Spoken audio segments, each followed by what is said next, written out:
Here it is, Friday, July 20th, at about 2:45 Pacific Standard Time. Just after the Aurora shootings, the news of the Aurora shootings in Aurora, California, have just come in at the Batman Theater, and I'll wager, and I've studied this very carefully, studied the literature on this, I'll wager that the shooter was under the influence of a fluoxetine or a fluorine-based antidepressant, like Prozac. Now you may ask, well, can you give us some more details on that, on what the effects of that are, or why you're saying that? Well, fluoride, and this is the same thing that goes in your water supply, and which, by the way, the water in Colorado is heavily fluoridated in these mountain states with natural fluoride, which is different from the regular fluoride. But fluoride is what is used as the main ingredient in antidepressants, such as Prozac. The SSRI, these uptake inhibitors, are fluoride-based antidepressants. And as you probably are also aware, that fluoride is what is used extensively in dentistry to harden the teeth, because it has a bone hardening aspect to it. A lot of people don't know what the chemical constitution of this is of fluoride, and what it will do to the human mind and what it does to human behavior. First of all, fluoride or fluorine is the 13th most common element in the Earth's crust, and it is the most toxic. If you look on that element on the chart of the periodic table, it has the highest electronegativity of any element on the chart. So it's like the most poisonous element on the chart. It is so poisonous, it is so toxic, it is so caustic that it will eat through glass. And so they have to store fluoric acid in gutta percha, which are these hard rubber containers. And this is what we're using in our antidepressant medication here in the United States, and probably in a lot of Western countries as well. I don't know where they're using it anywhere else, but 1 out of 10 people in the United States is now on a antidepressant. And I presume that most of that is fluoride-based antidepressants.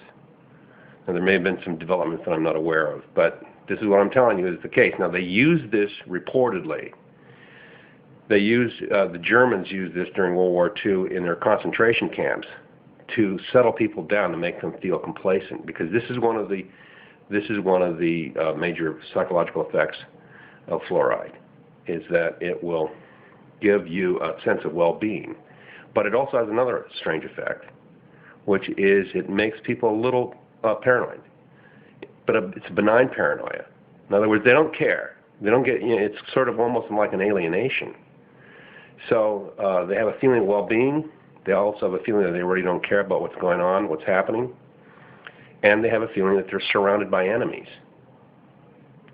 So my guess is that this is behind the shooting.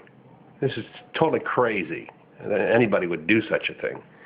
But it obviously has the mark of being carefully planned out and executed. Almost Joker-like. The character of the Joker is probably one of the most disturbing characters in the Batman serial stories. That was one of the most disturbing characters I've ever seen. If not the most, it was the most disturbing character I've ever seen in cinematography, in storytelling, any kind of fiction or anything like that. The most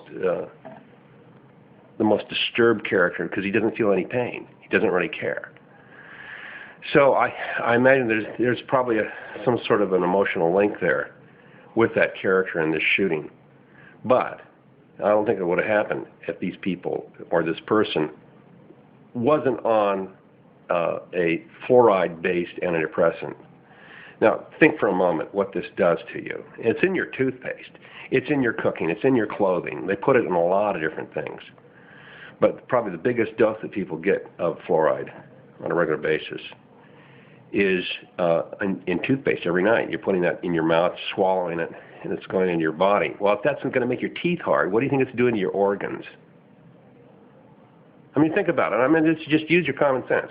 If it can actually make the enamel in your teeth harder, what's it doing to your brain? Wouldn't it make sense that it's causing some kind of hardening of the brain? Well, guess what? One of the symptoms in the materia medica that we use as homeopaths is, and this has been known for 100 years. This goes back 100 years. The observation of this is it causes brain atrophy of the brain. Fluoride causes atrophy of the brain, and this is what we're using in our antidepressant medications. And 1 out of 10 people in the United States is using this. And ladies and gentlemen, I mean, you have to, at some point, who among us is going to stand up and pull on the emergency stop cord and say, wait, stop. These patent medicines are not working. This is not medicine. You know, to call allopathic medicine, this is what they would call this. Allopathic medicine is an oxymoron. It doesn't work. It's killing people. It's killing people at the rate of 100,000 people a year in hospitals with properly prescribed and properly administered drugs, and another 200,000 a year outside of the hospitals, the ones that get away. The ones that didn't get killed in the hospital die outside of the hospital from properly administered, properly prescribed drugs. And maybe a couple more million are being hurt by the same thing. So, do something about it. You know, these are supposed to be medical doctors. They're not medical doctors, they're drug pushers. They're just pushing this stuff on them so they can make a little money. So they can put some new hubcaps on their Jaguars and Cadillacs and buy a bigger home. You know, they don't care. It's as if they themselves have been poisoned by their own medication.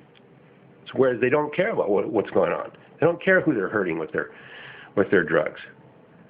The biggest fine in history was awarded to Pfizer, and now that's been matched with GlaxoSmithKline, who is the major manufacturer of vaccines. The people that are manufacturing these drugs have been fined billions of dollars.